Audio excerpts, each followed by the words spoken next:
bonsoir.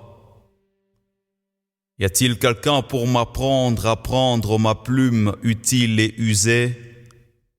Ah oui, celle qui m'a longtemps plu mais que je ne sais toujours pas utiliser.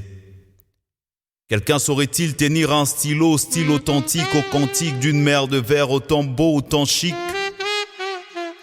Je veux devenir parolier, qui parle au temps, qui parle au lieu de s'adresser à l'humain qui m'allume et m'a allumé, parce que fou et malin, prétendant être au four et au moulin pendant si longtemps. Normal, il a toujours sa montre, mais jamais son temps. Apprenez-moi à slammer. Slammer rendrait l'apparence d'un tel autre moi qui se met en émoi, puis doute de moi, question de me remettre en question, dans un monde où le mensonge est jonglé par des sophistes francophones. Inutile d'être un de ces hommes francophones.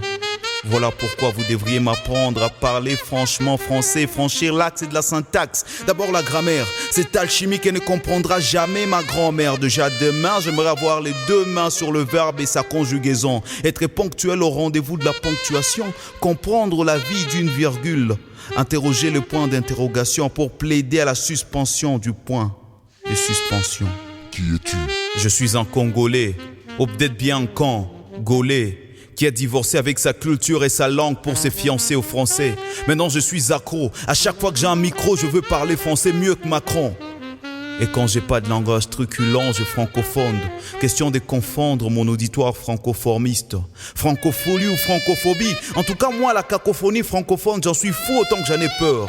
Superflu, j'ai un superflu d'inspiration. Envie d'écrire une poésie, un conte ou n'importe quoi. Écrire une tragédie, ah non.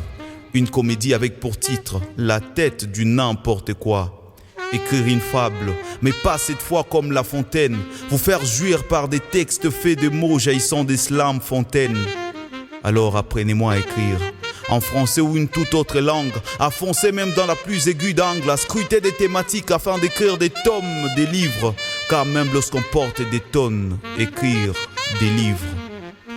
Ah oui, apprenez-moi à écrire, en français ou une toute autre langue, à foncer même dans la plus aiguë d'angle, à scruter des thématiques afin d'écrire des tomes, des livres, car même lorsqu'on porte des tonnes, écrire des livres.